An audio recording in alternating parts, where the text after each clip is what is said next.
하나님께서 오늘 우리에게 허락해 주신 말씀은 사도행전 8장 17절에서 25절까지의 말씀입니다. 우리 함께 보겠습니다. 이에 두 사도가 그들에게 안수하며 성령을 받는지라. 시몬이 사도들의 안수로 성령 받는 것을 보고 돈을 들여 이르되 권능을 내게도 주어 누구든지 내가 안수한 사람은 성령을 받게 하여 주소서 하니, 베드로가 이르되 내가 하나님의 선물을 돈 주고 살 줄로 생각하였으니 내 은혜 엄까 망할지어다. 하나님 앞에서 내 마음이 바르지 못하니 이 도에는 내가 관계없고 분깃될 것도 없느니라. 그러므로 너의 이 악함을 회개하고 주께 기도하라. 혹 마음에 품은 것을 사하여 주시리라.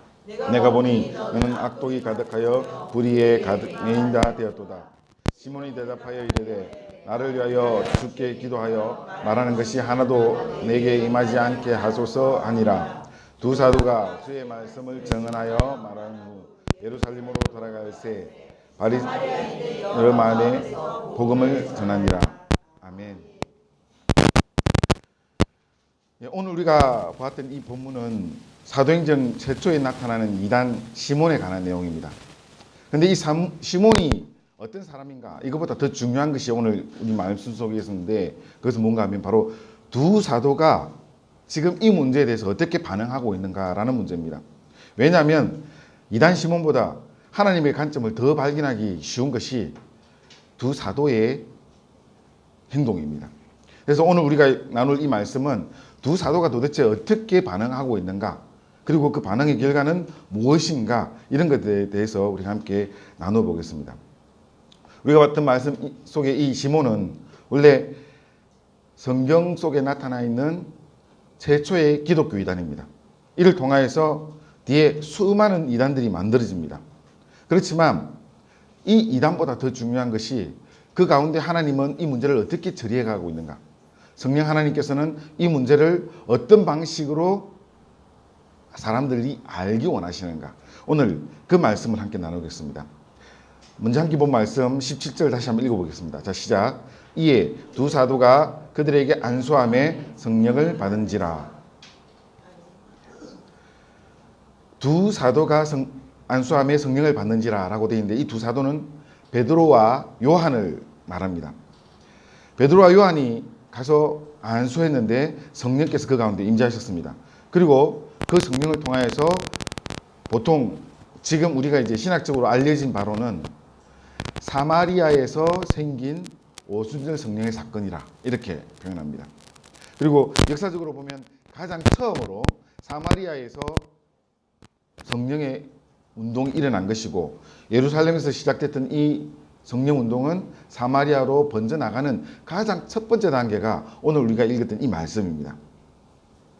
그런데 이제 여기만 가지고 이야기한다면 우리가 아주 기분 좋게 이야기를 마무리할 수 있는데, 문제는 이 두 사도 중에 요한은 좀 다른 견해를 원래 가지고 있었던 것입니다.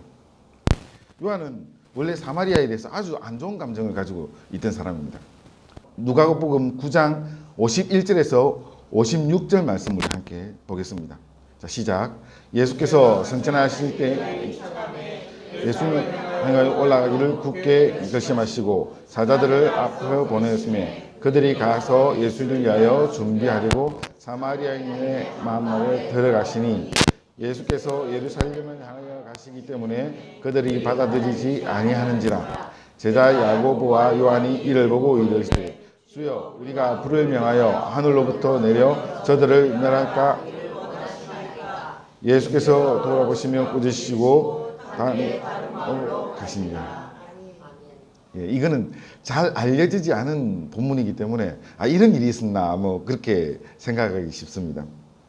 그런데 여기서 나와 있는 이 요한은 제자 요한이고, 바로 그 요한이 뒤에 사도 요한이 되었습니다. 똑같은 사람입니다. 그리고 시간으로 따져보면 지금 이 사건은 언제쯤인가면 예수님의 공생에 거의 끝날 때입니다. 예수님께서 이제 예루살렘으로 가셔서 십자가에 못 박히기 직전입니다. 그걸 위해서 갈릴리에서 지내시다가 이제 유월절 맞이하여서 예루살렘으로 향해 가시는 중이었습니다. 문제는 그 가시는 길에 사마리아를 질러서 가고 있었습니다. 질러서 가는 거기에 어떤 마을을 지나가게 되는데 아마 그 마을에서 유숙하시든지 좀 주무시려고 했든지 아니면 시장하기 때문에 식사를 하려고 했든지 그런 일들이 있었나 봅니다. 문제는 거기서 이 사마리아 사람들이 예수님의 일행을 반기지 않았던 겁니다. 반기지 않을 정도가 아니라 막 이제 핍박하고 쫓아냈던 것 같습니다.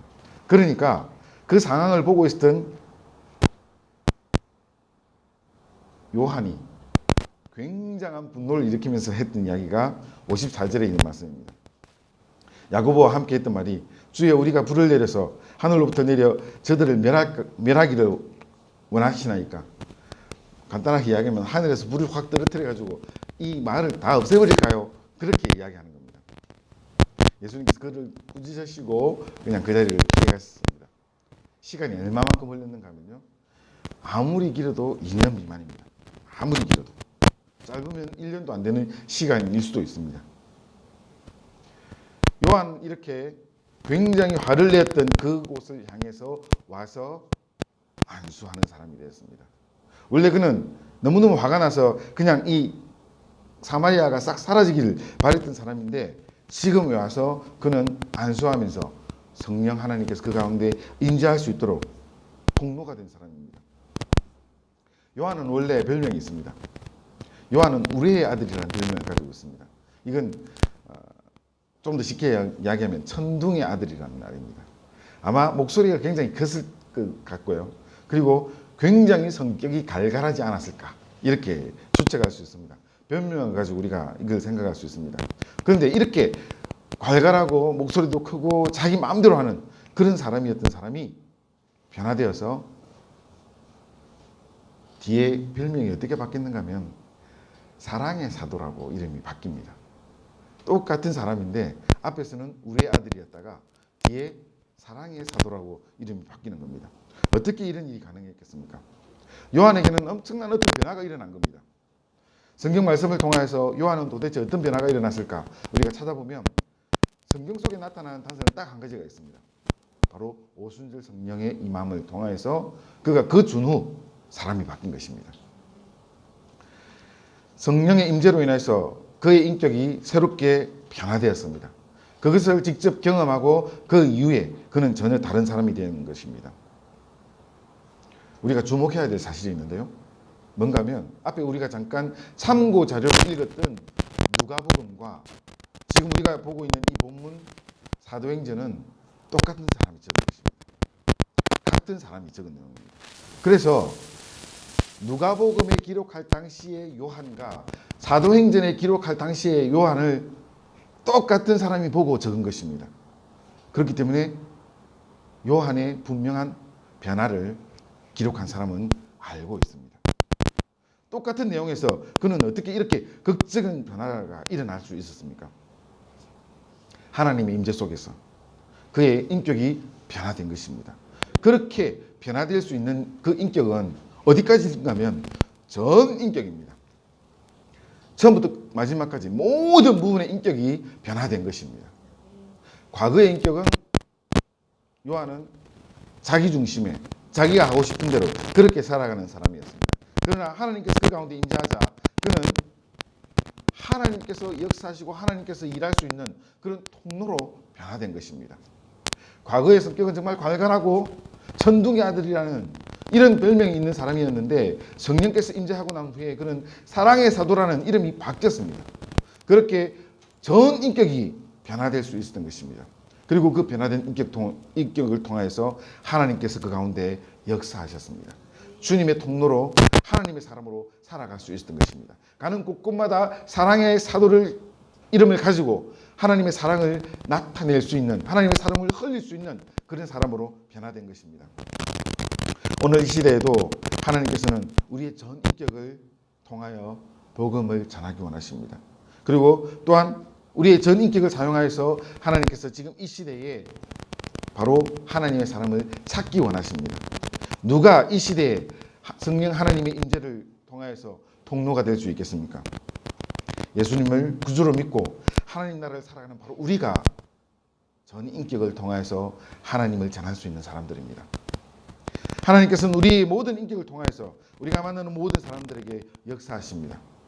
그래서 사랑하는 성도 여러분, 우리는 정말 우리 자신에 대해서 두렵고 떨리는 마음으로 봐야 됩니다. 하나님께서는 저와 여러분이 가지고 있는 이 사소한 성격마저도 사용하신다는 것입니다. 내가 가지고 있는 이 사소한 어떤 성격 때문에 만약에 성령이 역사하시는 통로를 막는다면 우리는 사실 하나님을 회방하는 모습이 가지고 있는 것입니다. 하나님께서는 그것을 뜯어 고쳐 가시면서 하나님의 역사를 이루어 가셨습니다. 요한은 그랬습니다. 자신의 성격이 바뀌어가면서 하나님께서 뜯어 고친 그 성격을 통해서 하나님의 역사가 이루어져 갔습니다. 사랑하는 성도 여러분, 저와 여러분이 가지고 있는 성격은 어떻습니까?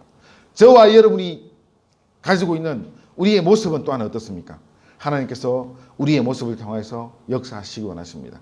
저와 여러분이 가지고 있는 이 기본적인 나의 인격을 통해서 하나님께서 역사하시기 원하십니다. 그렇다면 우리가 어떻게 우리의 이 성정을 하나님 앞에 내려놓을 수 있겠습니까? 방법은 정말 한 가지밖에 없습니다. 내가 어떻게 뜯어 고쳐서 내가 좀 선한 모습으로 갖춰가야지. 이거 사실은 불가능한 일입니다. 그거 안 되거든요. 왜냐하면 우리는 하나님께서 주신 천성을 가지고 살아갑니다. 성령께서 우리 가운데 역사해야만 우리는 이것을 바꾸어 나갈 수 있습니다. 만약 우리가 하나님께서 우리를 통해서 뭔가 역사하시기 원하신다면 우리의 성격마저도, 우리의 이 전 인격마저도 하나님께 드려야 됩니다. 주님께서 우리를 통해서 새롭게 해주시는 그 모습을 가지고 하나님의 일을 해 나갈 수 있을 것입니다.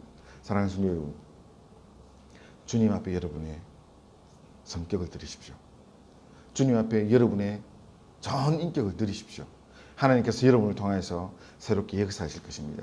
주님께서 새롭게 역사하신 바로 그 장소에서, 바로 그곳에서 여러분의 전 인격이 사용될 것입니다.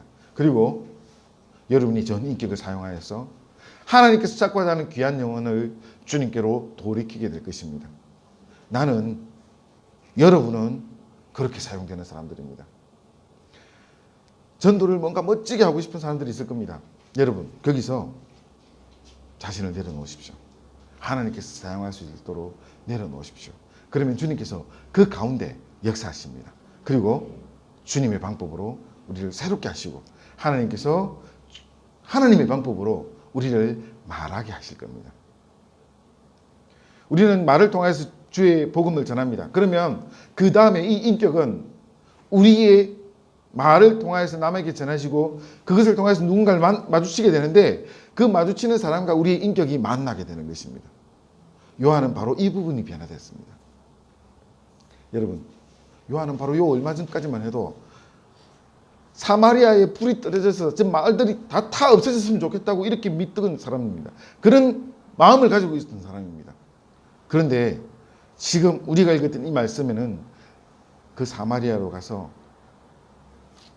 안수하면서, 이 안수했다는 것은 사람들 한 사람 한 사람에게 찾아가서 그 사람들에게 머리나 손이나 어깨나 어딘가를 얹고 기도한 것입니다. 하나님께서 그 가운데 역사하시고 성령으로 그들을 변화시켜 달라고 기도한 것입니다. 사랑하는 마음을 그 속에 흘린 것입니다. 그의 인격이 그 길을 통해서 흘러간 것입니다. 사랑하는 성도 여러분, 이렇게 주님께서 역사하시는 통로로 살아갑시다. 저와 여러분이 오늘 하루를 살아가는 지금 이 순간에 어느 누군가를 만나게 될 때 우리가 하나님의 인격으로 변화되어서 하나님께서 우리를 통해서 역사하시는 주님을 흘려보내는 통로가 된다면 바로 그 통로를 통하여서 주님께서 하나님께서 찾고자 하는 그 귀한 영혼들을 새롭게 하실 것입니다. 내가 하는 것이 아니라 하나님께서 역사하시는 것입니다. 나의 힘이 아니라 성령의 역사입니다. 여러분, 우리가 할 수 있는 것은 바로 이것입니다. 주님께서 나를 통해서 역사해 갈 수 있도록 그 통로를 만들어가는 것입니다. 하나님께서 해주십니다. 주님께서 일일이 우리를 빚어 가십니다. 성령의 사람이 되었을 때 주님께서 일일이 우리를 새롭게 해 가실 것입니다. 그것을 통해서 주님은 역사하십니다. 그렇기 때문에 우리는 정말 구해야 될 것이 이것입니다. 하나님, 나의 전 인격을 만져주시고 새롭게 하여 주시옵소서. 여러분, 이 기도가 여러분의 매일매일의 기도가 되길 바랍니다. 하나님께 매일 순간 우리가 하나님의 모든 만지심 속에 있기를 소망하는 주의 사람 되길 바랍니다. 그러면 하나님께서 부지불식 중에 누군가를 만나게 하시고 그 사람을 통해서 하나님을 전할 수 있도록 하는 그런 기회들을 우리에게 매일매일 우리에게 연결해 주실 것입니다. 하나님의 거룩한 통로로 살아가기를 주의 이름으로 축원합니다. 요한은 인격이 변화돼서 성령 하나님께서 임재하셨습니다. 그런데 또 그 반대의 경우도 있습니다. 두 사도 중에 베드로는 원래 가지고 있는 그 성격 그대로 하나님께서 임재하셨습니다. 참 희한하게 이 두 사람은 전혀 다른 케이스가 됐습니다. 말씀을 한번 살펴보겠습니다. 오늘 우리가 읽었던 본문의 18절에서 24절까지의 말씀 함께 보겠습니다. 자, 시작. 시몬이 사도들의 안수로 성령을 받는 것을 보고 돈을 들여 이르되 이 권능을 내게도 주어 누구든지 내가 안수하는 사람은 성령을 받게 하여 주소서 하니 베드로가 이르되 내가 하나님의 선물을 돈 주고 살 줄로 생각하였으니 내 은과 함께 망할지어다. 하나님 앞에서 내 마음이 바르지 못하니 이 도에는 내가 관계도 없고 분깃도 될 것이 없느니라. 그러므로 내 약함을 회개하고 주께 기도하라. 혹 마음에 품은 것을 사하여 주시리라. 내가 보니 너는 악독이 가득하여 불의에 매인 바 되었도다. 아멘. 시몬이라는 사람이 이 베드로 아닙니다. 이 시몬은 사마리아 사람 시몬입니다. 이름이 똑같아가지고 이게 말실수를 할 수 있는데 같은 사람 아닙니다. 이 시몬은 19절과 20절에 기독교 최초의 이단으로 등장하고 있습니다. 성령 하나님께서 이 시몬을 어떻게 다루시는지 우리는 이 반응을 방금 봤습니다. 하나님께서는 시몬 베드로를 통해서 이단 시몬을 징계하십니다. 뭐라 하십니까? 사도 베드로가 그리고 요한이 안수하는 것을 통해서 성령이 임하는 걸 보고 돈으로 살려고 합니다. 아마 돈이 굉장히 많은 사람이었을 겁니다. 왜냐하면 우리가 이미 알고 있는 대로 이 시몬은 시몬 베드로 말고요. 시몬은 사마리아에서 굉장히 높은 지위를 가지고 있는 사람이었습니다. 종교적으로 굉장히 높은 사람이었습니다. 그래서 많은 사람들이 그를 존경하고 따랐습니다. 그러면서 그에게 많이 아마 돈을 갖다 바쳤을 겁니다. 그래서 많은 돈을 가지고 있는 사람입니다. 자기가 가지고 있는 이 돈으로 성령을 살려고 한 것입니다. 아마 여러분 잘 이해가 되지 않을 것입니다. 어떻게 성령을 돈으로 사지? 그런데 이 사마리아인 시몬은 충분히 그럴 수 있는 배경을 가지고 있습니다. 시몬은 원래 이집트에서 마술을 배운 사람입니다. 거기서 마술을 배웠다고 하는데 이 마술은 무엇인가 하면 바로 종교적 카타르시스를 이야기하는 겁니다.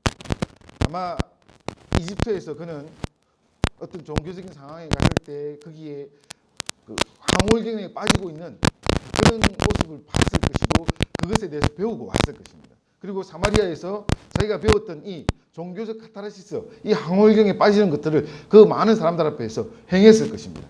그래서 그것을 바라보는 사람들이 정말 위대한 하나님의 대언자라고 이렇게 이야기하면서 그를 따라다녔습니다. 그는 자기가 알고 있었던 그 방법보다 더 놀라운 것을 보게 된 겁니다. 마술사 시몬이 보니까 베드로와 요한이 가가지고 손 딱 얹고 기도하는데 사람들이 확 변하는 겁니다. 너무너무 신기했을 겁니다. 그래서 저기도 엄청나게 희한한 마술이 있구나. 내가 저 사람한테 가서 돈을 주고 저걸 배워야지. 이렇게 해서 돈을 주고 살려고 한 겁니다. 방법을 살려고 한 겁니다. 아마 우리는 이것을 보고 굉장히 희한하게 생각할 수 있습니다만 그때 당시에 이런 종교 카타르시스는 돈 주고 배우는 거였습니다. 그래서 시몬은 자기가 알고 있는 상식에서 그렇게 행동한 것입니다. 하지만 베드로는 시몬에 대해서 판단하는 것이 달랐습니다. 시몬에 대해서 판단하는 말을 3번 했습니다.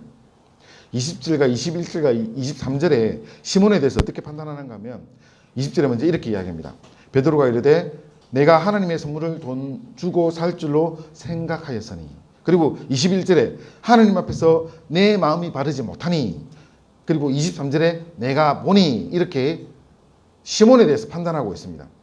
그 판단에 대해서 베드로는 어떤 마음을 가지고 있었는가 하면 베드로의 분노가 드러나는 말씀이 똑같은 말씀 바로 뒤에 연결되어 있습니다. 20절에 보면 내가 은과 내가 함께 망할지어다.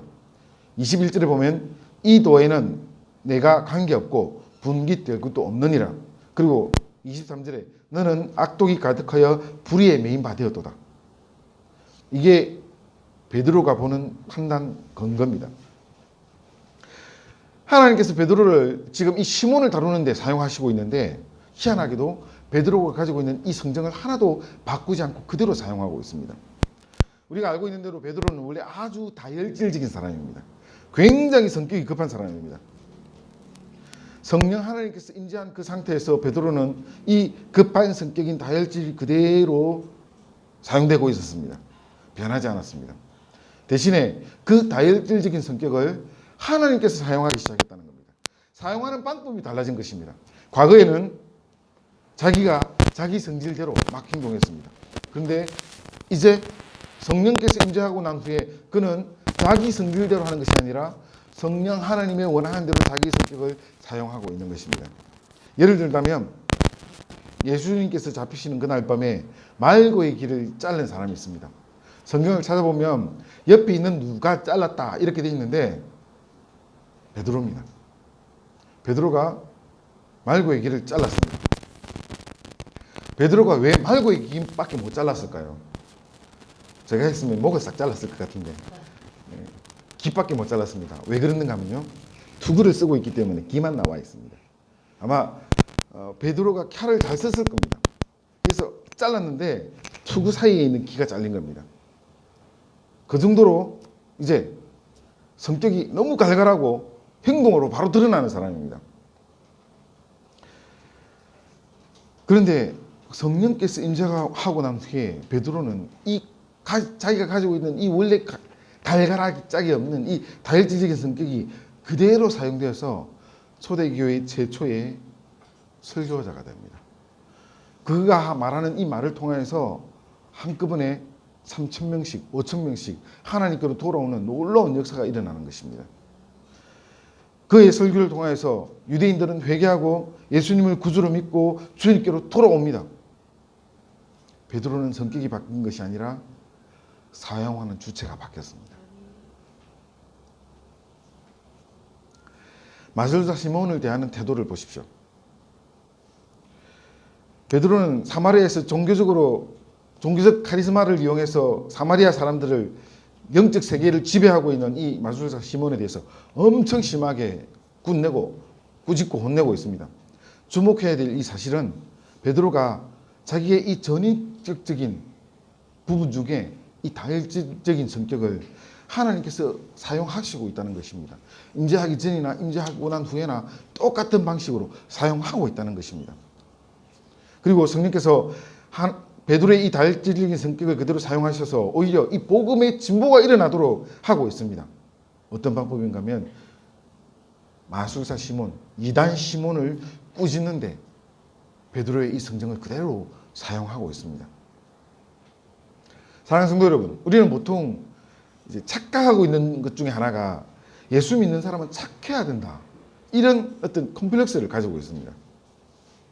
우리에게 가지고 있는 고정관념 중에 하나입니다. 예수 믿으면 착해야 된다. 예수 믿는 사람이나 믿지 않는 사람이나 다 그런 생각을 가지고 있습니다. 이게 잘못된 고정관념입니다. 이것은 성경적인 세계관이 아닙니다. 정확하게 따져본다면 이것은 유교적인 세계관입니다. 유교적인 세계관에 보면 다른 사람에 대해서 어떻게 대해야 될 것인가, 선하게, 착하게, 이 개념이 있는데 기독교가 한국에 들어오면서 유교 세계관과 기독교 세계관이 좀 흡사한 부분이 많거든요. 그래서 이게 자연스럽게 그냥 섞여버렸습니다. 그래서 예수 믿는 사람들은 착한 사람들, 이렇게 공식이 딱 되어가지고 그렇지 못하면 이제 세상 사람들이 우리를 향해서 비난하는 겁니다. 넌 예수 믿으면서도 그렇게 행동하나? 이렇게 말하는 그 속에는 예수 믿는 사람은 착해야 되는데 왜 너는 착하지 못해? 이렇게 이야기하는 겁니다. 그런데 성경적 세계관은 예수 믿는 사람들에게 착한 것을 요구하지 않습니다. 선한 것을 요구하지 않습니다. 예수 믿는 사람은 예수님의 인격으로 변하기를 요구하는 것입니다. 그것이 실제 우리를 향하여서 요구하는 바입니다. 그러면 예수 믿는 인격은 도대체 무엇입니까? 우리가 여기서 예수님께서는 어떻게 공생애 동안 행하셨는가를 봐야 됩니다. 예수님께서는 공생의 기간 동안 바리새인과 사두개인들, 유대 지도자들 향해서 쌍욕을 하셨습니다. 성경에서 우리가 이제 한글 성경으로는 굉장히 부드럽게 표현하고 있습니다. 독사의 자식들아. 네. 상당히 부드럽게 표현하고 있습니다. 회칠한 무덤이여. 이게 여러분 정확하게 이게 무슨 의미인지 잘 모르시겠죠? 제가 헬라어로 여러분에게 이것을 표현해 드릴 수가 없습니다. 거룩한 예배 시간에. 예. 예수님께서 그렇게 아주 쌍욕을 많이 하셨습니다. 그리고 그뿐만 아니라 이미 우리가 요한복음을 통해서 공부하고 있는 부분 중에 성전 청결 사건을 주님께서 하셨는데 거기서 우리가 이제 예수님을 좀 부드럽게 표현하기 위해서 채찍인데 그냥 센 채찍이 아니고 그냥 맞아도 안 아픈 채찍으로 예수님께서 사람들을 쫓아냈다 이렇게 하는데요. 거기에 예수님께서 또 하신 일이 있습니다. 상을 뒤엎었습니다. 그것도 하셨습니다. 상을 뒤엎고 사람들을 쫓아냈습니다. 아마 그것을 보는 사람들은 무슨 저런 사람이 다 있어 아마 그렇게 느꼈을 겁니다. 예수님은 이런 모습을 우리에게 보여주셨습니다. 굉장히 와일드한 모습들이 예수님 속에 굉장히 많이 드러나 있습니다. 이걸 가지고 우리가 이제 생각할 때, 와, 예수님도 희한하네. 어떻게 저렇게 과격하지? 예수 믿는 사람은 착해야 되는데, 이렇게 공식을 딱 맞춰보면, 닮아야 될 그 예수님의 모습이 아니라는 겁니다. 뭔가 큰 오류가 생겨져 있습니다. 예수님의 외형적인 모습만 본다면 굉장히 와일드했습니다. 그러나, 정말 예수님께서는 왜 그렇게 행동하고 계셨는가? 예수님의 행동의 본질은 무엇인가를 찾아보면 우리는 이 답을 알 수가 있습니다. 예수님께서 이렇게 바리새인들을 향해서 사두개인들을 향해서 쌍욕을 하시고 그리고 성전에서 장사하는 사람들에게 채찍을 만들어서 쫓아내고 상을 엎으셨던 이유는 바로 그 속에 하나님 나라를 전하기 위해서 하신 것입니다. 예수님의 초점은 바로 하나님 나라에 있었습니다. 예수님께서 처음 복음을 전하는 바로 그 앞에서 제일 처음 하신 말씀이 뭔가 하면 회개하라 천국이 가까웠느니라. 하나님 나라가 가까이 왔느니라. 이 말씀을 하셨습니다. 그리고 3년 공생애 동안 예수님께서 계속 말씀하셨던 것은 바로 하나님의 나라입니다. 우리가 지금 믿고 있는 것도 하나님의 나라입니다. 우리 하나님 나라는 어떤 것입니까? 예수님께서 우리를 구원하시고 십자가를 지시고 우리를 위해서 피 흘려주신 그 은혜를 믿고 나의 모든 죄가 주님께 가고 주님의 그 보혈이 나를 향하여서 나를 덮어주시고 나의 죄와 예수님의 보혈이 함께 바뀌면서 체인지 되면서 나는 하나님의 사람이 되고 나는 거룩한 하나님의 나라의 백성이 된다. 이 사실을 우리는 믿는 것입니다. 예수님께서 계속 말씀하셨던 공생애 동안 가르쳐 주셨던 것이 바로 이것입니다. 그리고 그것을 믿는 것이 바로 하나님 나라를 살아가는 것입니다. 주님께서는 하나님 나라를 말씀하셨습니다. 이 하나님 나라를 말씀하시기 위해서 어떤 때는 쌍욕을 하시고 또 어떤 곳에서는 상을 엎으시고 또 어떤 곳에서는 병을 고쳐주시고 또 어떤 곳에서는 말씀을 하신 것입니다. 왜 이 모든 것은 바로 하나님 나라를 말씀하시는 것입니다. 그래서 사랑하는 성도 여러분, 우리가 무엇을 믿고 무엇을 닮아야 되겠습니까? 우리는 예수님을 믿고 예수님을 닮아야 됩니다. 그럼 예수님께서는 도대체 우리에게 무엇을 말씀하셨습니까? 하나님 나라. 바로 그것입니다. 그래서 우리가 하나님 나라를 말할 것 외에는 우리 스스로 아무것도 자랑할 것이 없습니다. 예수 믿는 사람들 중에 이런 사람들이 있습니다. 내가 아주 멋져지고 내가 잘 되면 하나님의 통로가 되어서 사람들이 나를 통하여서 하나님을 믿겠지. 우린 이런 착각하기 쉽습니다. 근데 사랑하는 성도 여러분, 정말 우리가 분명히 알아야 될 사실은 하나님께서는 물론 나의 멋짐과 나의 잘됨 이것도 사용하지만 그보다 더 자주 자세히 많이 사용하는 것은요, 나의 허물과 나의 연약함을 사용한다는 것입니다. 하나님께서 나를 통해서 역사하실 때 나를 완전하게 멋지게 다 만들어 놓고 사용하지 않습니다. 나의 이 허물을 통하여서 나의 그 연약함을 통하여서 그 속에 임하는 하나님의 사랑이 다른 사람에게 보여지게 하시는 것, 이것이 바로 하나님의 방법입니다. 그렇기 때문에 우리에게 만약 그렇게 허물이 있고 연약함이 있다면 여러분 그것으로 감사하십시오. 바로 나의 연약함과 나의 그 부족함 속에 하나님께서 임재하시면서 나로 하여금 주의 사람 되게 하시는 것입니다. 베드로를 보십시오. 베드로는 굉장히 성격이 갈갈한 사람이었고 아무 데서나 칼 들이대는 사람이었고 그리고 심지어 자기가 3년 동안 따라다녔던 자기의 스승을 저주하면서 부인했던 사람입니다. 그런 사람입니다. 그럼에도 불구하고 하나님께서는 이 베드로를 사용하시는 겁니다. 성령께서 그 가운데 임재하셨을 때 그런 그 모든 인격이 변화됐습니다. 단 사용 주체가 바뀌어버린 겁니다. 변화되는데 하나님께서 이제 하나하나를 사용하시는 겁니다. 베드로의 그 갈갈한 성격, 그 다혈질적인 성격이 그대로 있습니다. 그런데 이제 주체가 달라진 것입니다. 하나님께서 그를 사용합니다. 그의 말을 통해서 하나님께서 역사하십니다. 그의 말 한마디 한마디를 통해서 심령과 골수를 쪼개는 성령 하나님의 역사가 일어납니다. 바로 이것이 하나님의 방법입니다. 여러분, 베드로의 심정을 한번 생각해 보십시오. 베드로는 아마 요한처럼 뭔가 이렇게 싹 극적인 변화가 일어나지 않고 자기에게 그대로 있는 모습을 보면서 좀 답답하지 않았을까요? 왜냐하면 함께 온 그 베드로와 요한은 서로 처음 성격은 똑같았습니다. 요한도 우리 아들이라는 이름을 가지고 있었고 베드로는 우리가 이미 알고 있다시피 보통 성격이 아닌 사람입니다. 그런데 요한은 성령께서 임재하고 난 후에 완전히 다른 사람이 되었습니다. 베드로는 여전히 자기의 모습을 그대로 가지고 있습니다. 그래서 아마 만약에 제가 그 상태에 있었으면 제가 만약에 베드로였으면 요한이 정말 부러웠을 것 같아요. 싹 변화됐으니까 완전히 다른 사람이 됐으니까 정말 부러웠을 것 같습니다. 그런데 하나님께서는 베드로를 그대로 사용하시는 겁니다. 하나도 바뀔 것 없이 그가 가지고 있는 그 성격 그대로를 사용하셨습니다. 그리고 그것을 통해서 하나님의 일을 이루어 가셨습니다. 사랑하는 성도 여러분, 우리 자신을 이것만 바뀌면 너무 좋을 것 같아. 이런 부분들이 있을 겁니다.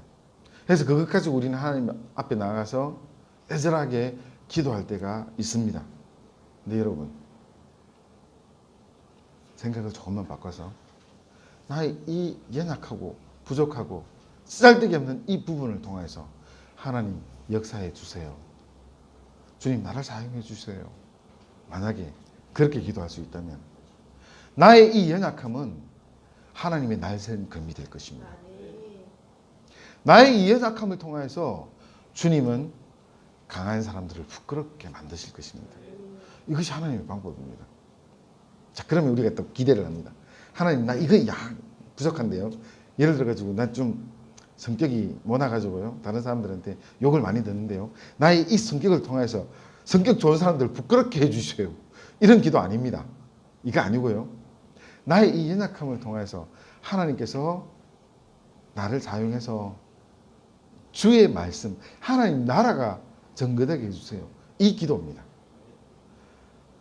앞에서 제가 장난처럼 말씀드렸던 나의 이 모난 성격을 통해서 성격 좋은 사람들 부끄럽게 해주세요. 이것은 나 좀 좋게 만들어주세요. 나를 멋지게 만들어주세요. 이 기도입니다. 그런데 내가 가지고 있는 이 연약함을 통해서 하나님의 나라가 정거되게 해주세요. 바로 이것이 진짜 우리가 하나님 앞에 간절히 기도해야 될 것입니다. 그러면 우리의 이 연약함이, 우리의 부족한 것들이 어떻게 하나님께서 사용하는 귀한 도구로 다시 변화될 수 있겠습니까? 그것은 사도 요한이 변화됐던 것과 또 마찬가지입니다. 첫 번째 가장 중요한 것은 바로 성령 하나님께서 그 가운데 임재하셔야 됩니다. 하나님을 품고 살아가는 사람들이야만 가능한 일입니다. 하나님을 품고 사는 사람처럼 살아가는 사람들, 하나님께서 임재한 성령의 사람인 것처럼 흉내내는 사람들에게 이런 일들은 일어나지 않습니다. 열매가 다르기 때문에 일어날 수가 없습니다. 분명히 이건 일어나지 않는 일입니다. 그런데 성령께서 임재한 사람들에게는 이런 일들이 일어납니다. 하나님께서 그 가운데 인격을 변화시키시고 주님께서 우리를 전인격적으로 사용하실 때 일어날 수 있는 일들입니다. 베드로를 보십시오. 그의 성격은 하나도 변하지 않았지만 그의 그 다혈질은 그대로 있었지만 하나님께서 그것을 사용하여서 마술사 시몬을 꾸짖는 데 사용하셨습니다. 우리가 이 앞에서 계속 보아왔던 말씀대로 보면 베드로가 설교하는 것을 통해서 그 다혈질적인 성격이 그대로 드러났습니다. 그것을 그대로 사용하시는 것입니다. 누가 사용했는가? 누가 주체인가? 바로 이 차이로 변화가 되는 것입니다. 사랑하는 성도 여러분, 그래서 우리가 주님 앞에 구할 것이 있습니다. 성령 하나님께서 임재하시고 하나님의 사람으로 살아가는 여러분이 구해야 될 것이 있습니다. 하나님 나를 통하여서 역사해 주시옵소서. 내가 하는 것이 아니라 나를 통하여서 역사하여 주시옵소서. 바로 내 속에 주체로 계셔달라는 것입니다. 여러분이 하는 것이 아니라 하나님께서 하십니다. 아마 이런 이야기는 많이 들어왔을 것입니다. 어떤 일들의 결과가 났을 때 그것에 대해서 누군가에 물어보면 이거 하나님께서 하셨습니다. 주님께서 우리에게 이렇게 해주셨습니다. 이런 고백들을 얼마나 많이 합니까? 사랑하는 성도 여러분, 이너스 교회가 1년을 오면서 우리 안의 교회가 지금 이 1년을 오면서 누가 하셨습니까? 누가 이 자리까지 인도하셨습니까? 예, 여러분 고백하는 그대로 하나님께서 하셨습니다. 성령께서 역사하면 이렇게 됩니다. 제가 여러분에게 강력하게 이야기합니다. 교회만 그렇습니까? 우리 안에 교회만 그렇습니까? 하나님을 품고 사는 우리 한 사람 한 사람이 하나님의 거룩한 성전이고 교회입니다. 우리가 그렇게 살아갈 때 하나님께서는 우리를 통해서 역사하십니다. 베드로가 그랬고 요한이 그랬습니다. 성격이 변하든지 변화되지 않든지 이 두 사람에게 공통된 특징이 하나 있었습니다. 하나님께서 사용하셨다는 것입니다. 사랑하는 성도 여러분, 오늘 이 시대를 살아가는 우리에게 하나님께서 역사하십니다. 지금 이 시대를 살아가는 저와 여러분에게 하나님께서 역사하시고 저와 여러분을 통하여서 지금 찾고자 하는 영혼들을 향하여서 역사하기 원하십니다. 여러분, 우리는 하나님의 거룩한 교회입니다. 우리 안에 교회의 공동체일 뿐만 아니라 우리 한 사람 한 사람이 하나님의 거룩한 교회입니다. 주님의 성전된 사람들입니다. 그래서 저와 여러분이 만나는 그 수많은 사람들 앞에서 거룩한 하나님의 교회로 존재해야 됩니다. 성령께서 역사하시는 하나님의 거룩한 성전 되어야 합니다. 사랑하는 여러분, 여러분이 어떤 곳에서 무엇을 하든지 그 어떤 상황에서든지 하나님의 거룩한 교회로 살아가길 바랍니다. 그러면 주님께서 우리 가운데 역사하시면서 우리를 통해서 하나님의 일을 이루어 주실 것입니다. 주님의 사람을 새롭게 하실 것입니다. 우리가 더욱더 하나님의 거룩한 교회로 존재하게 하실 것입니다. 내가 그렇게 살아가는 것이 아니라 하나님께서 그렇게 살게 하십니다. 이것이 다른 겁니다. 하나님의 사람으로 사는 방법은 정말 죄송하지만 너무 쉽습니다. 너무너무 간단합니다. 주인된 자리를 하나님께 내려드리면 되는 것입니다. 미안하지만 딱 그거 한 가지입니다. 성령께서 우리 가운데 이미 임재하셨습니다. 제가 여러분에게 감히 이미 임재했다는 이 말을 어떻게 할 수 있는가? 지금 제가 아주 간단한 질문 하나로 여러분의 답변을 들으면서 알 수 있습니다. 솔직하게 대답해 주시기 바랍니다. 예수 믿습니까? 아멘이라고 대답한 여러분, 이거 아무나 할 수 있는 게 아니거든요. 지금 딱 기다렸다가 저 목사가 이야기하면 무조건 대답해야지 이렇게 한다고 이 대답이 나오진 않습니다. 예수님이 나의 구세주입니다 하는 이 고백은요, 성령 하나님께서 우리 가운데 임재하지 않으면 할 수 없는 이야기입니다. 정말 그렇습니다. 혹 거짓말로 할 수 있을지 모르겠습니다만 진실된 고백을 할 수가 없는 일입니다. 그런데 오늘 방금 여러분이 예수님이 나의 구세주라고 고백했습니다. 성령께서 여러분 가운데 임재하신 증거입니다. 이 성령 하나님이 여러분의 주인 될 때에 지금 이야기하는 이 모든 일들은 일어나는 사실입니다. 만들어낸 이야기가 아니라 실존하는 이야기입니다. 오늘 지금 2019년 4월을 살아가는 대한민국을 살아가는 저와 여러분 가운데 역사할 사실입니다. 사랑하는 성도 여러분, 이렇게 성령께서 역사하시고 성령의 통로로 살아가는 우리가 됩시다. 하나님께 하나님께서 이 일들을 우리 가운데 버릴 수 있는 방법은 우리가 주님께 순종하며 사는 것입니다. 주님께서 우리 가운데 역사하실 수 있도록 우리가 하나님 앞에 순종하는 것입니다. 주님께서 우리에게 요구하시는 것은 이것입니다. 나는 너의 주인이고 너는 나의 백성이다. 하나님께서 우리에게 요구하시는 것은 그겁니다. 나는 너의 주인이고 너는 나의 백성이다. 사랑하는 성도 여러분, 주님께서 우리를 그의 친백성 삼아 주셨습니다. 가슴으로 안고 보호하는 백성 삼아 주셨습니다. 그 안에서 주의 사람으로 살아갑시다. 하나님을 구주로 믿고 살아갑시다. 성령 하나님께서 우리를 인도하시는 대로 순종하며 살아갑시다. 그러면 오늘 이 시대, 지금 이 순간에 주께서 우리 가운데 역사하시면서 하나님의 사람으로 우리를 여전히 살게 하시면서 지금 이 시대에 성령 하나님께서 우리를 통해서 역사하실 것입니다. 우리를 통해서 임재하실 것입니다. 저와 여러분을 통해서 하나님께서 찾고자 하는 그 귀한 영혼들에게 성령으로 임재하실 것입니다. 하나님의 거룩한 통로로 살아가기를 주의 이름으로 축원합니다. 기도하겠습니다.